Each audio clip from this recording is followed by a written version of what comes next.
Most of us can agree that the war on drugs is a trillion-dollar failure. But was it a failure for everyone? In this video, we'll take a look at the winners of this highly profitable war.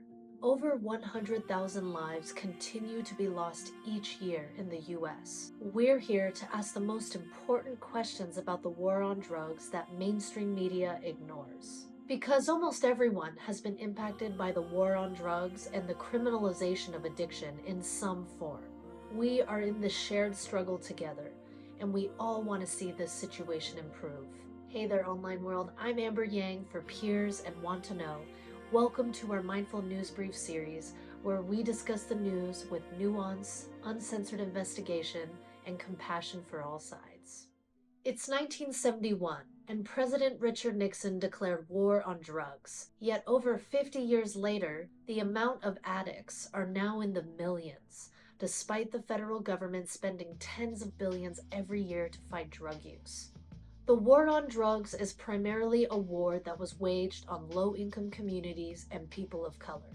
It opened the door to violent over-policing and mass incarceration that resulted in fractured social networks and families. It damaged trust in government and destroyed economic opportunities in communities across the country. In other words, the war on drugs itself destroyed the conditions necessary for healthy people and communities.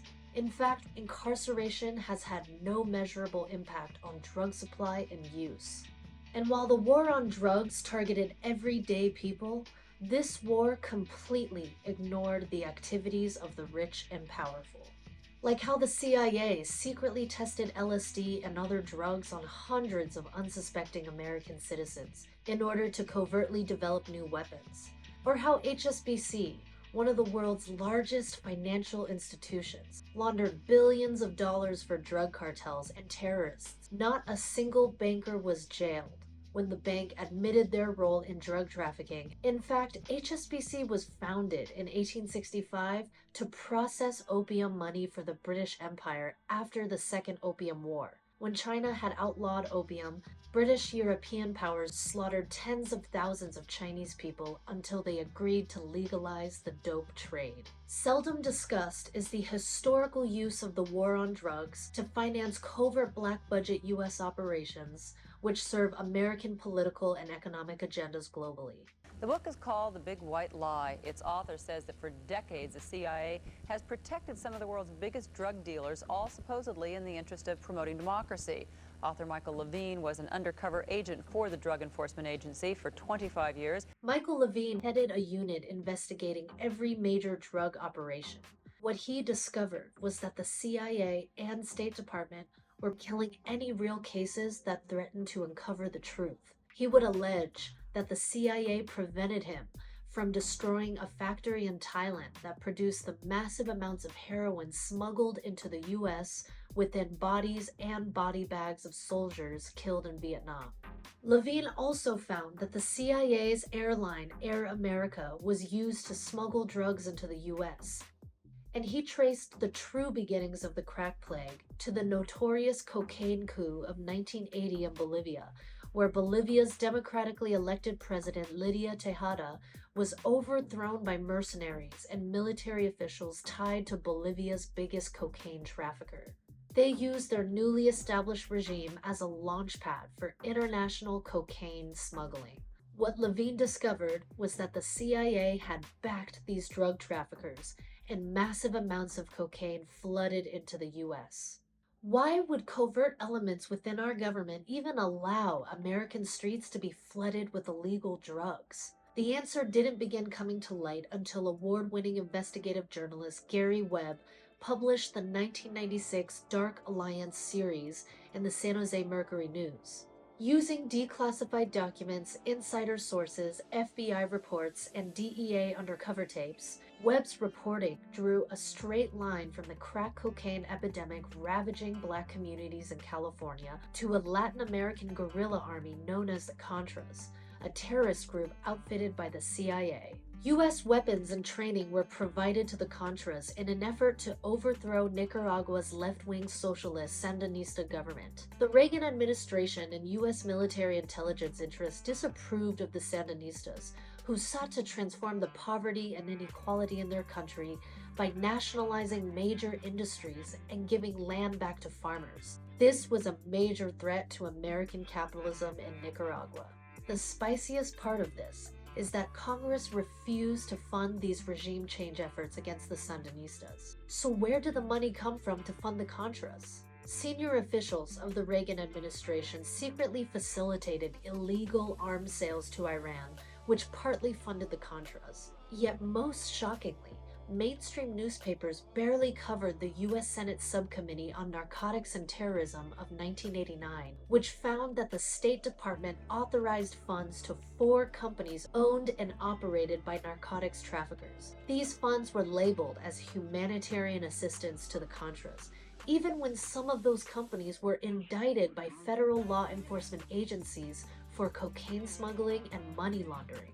Covert elements within the U.S. military intelligence machine worked closely with drug traffickers and conveniently turned a blind eye as the Contras raked in millions in profits from the cocaine-filled streets of Los Angeles and the San Francisco Bay Area. Behind closed doors, the CIA's in-house journal wrote how Gary Webb's landmark reporting was a nightmare. Webb's reputation as an award-winning journalist was destroyed by popular media. Once his reputation was destroyed, Gary Webb died. His death was reported as a suicide, which many people found dubious because he'd been shot twice in the head.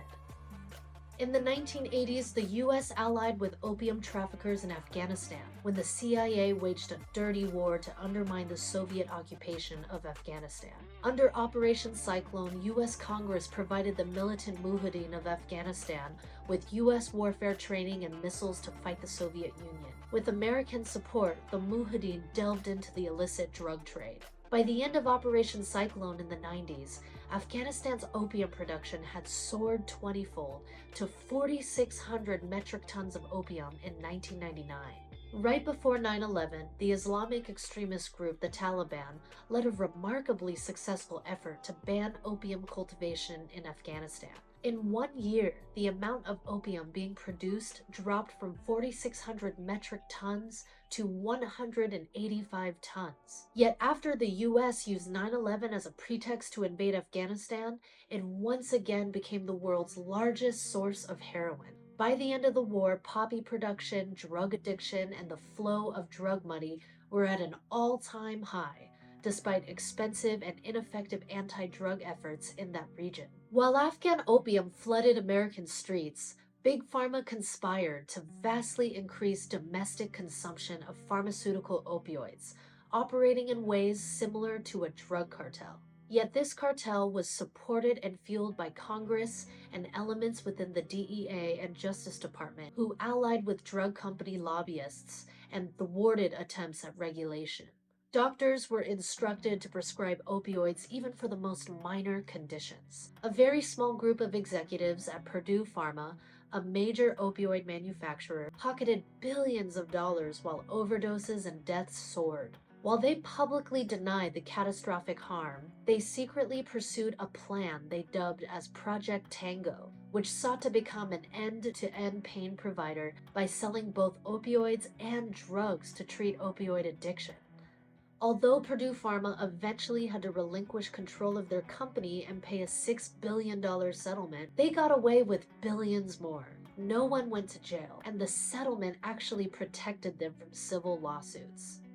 The Washington Post couldn't have said it any better. The explosive growth of a multi-billion-dollar legal opioid industry quadrupled the volume of narcotics available for consumption over the past 20 years and reinvigorated the heroin market. We can't possibly include all of the other countries with ties to America's dirty drug war in this video, but we really should delve into Mexico just for a second. It's already bad that US military-grade weapons like machine guns, rocket launchers, and grenades are increasingly being found in the hands of Mexican drug cartels, which officially outclass the weaponry of the Mexican law enforcement. But it turns out that the US had armed and financed El Chapo, aka the Cocaine King and head of Mexico's Sinaloa cartel. From at least 2000 to 2012, powerful interests within the US government allowed the Sinaloa cartel to smuggle billions of dollars of drugs while they poured billions into arming Mexico's security forces to fight organized crime. This was confirmed by US agents and DEA and Justice Department court testimonies, but their allegations were only reported in Mexican newspapers. During this time, human and drug trafficking skyrocketed. Cartel violence has led to over 30,000 people dead each year. Beyond intelligence and law enforcement, US banks are also responsible for the cartel wars ravaging Mexico. Along with HSBC, the big US bank Wachovia, now part of Wells Fargo, was caught laundering billions for the Sinaloa cartel. They were fined a trivial sum, and the prosecution never made it to court. The US actually played a major role in the rise of the Sinaloa cartel. Operation Condor was a joint force between US and Mexico in the 70s to attack and destroy tens of thousands of acres of poppy and marijuana fields in rural Mexico. Yet all Operation Condor did was destroy the land of poor communities caught in the middle, while traffickers relocated to major cities where it was easier for them to expand their trafficking networks. This geographical dispersion of growers and traffickers eventually formed the Sinaloa-led cartels. US covert operations might have been involved with other cartels too. Juan Pablo Escobar is the son of Pablo Escobar, the kingpin of the notorious Medellin cartel of Colombia. In 2017, he wrote a book about his father that was only written in Spanish. He alleges that his father worked for the CIA, selling cocaine to finance the fight against communism in Central America. The war on drugs is a racket, designed in part to fund black budget projects and inflate the budgets of law enforcement agencies and the incarceration industry. This war completely ignores the activities of the rich and the powerful. While drug cartels and private banks have benefited greatly from this war, low-income communities and people of color have been devastated all over the country. And nothing keeps marginalized communities down like the flow of cheap addictive drugs and militarized police contributing to the cycle of violence. While hundreds of thousands of people are currently locked up for drug-related offenses, most of them for possession of a controlled substance, who are the real criminals?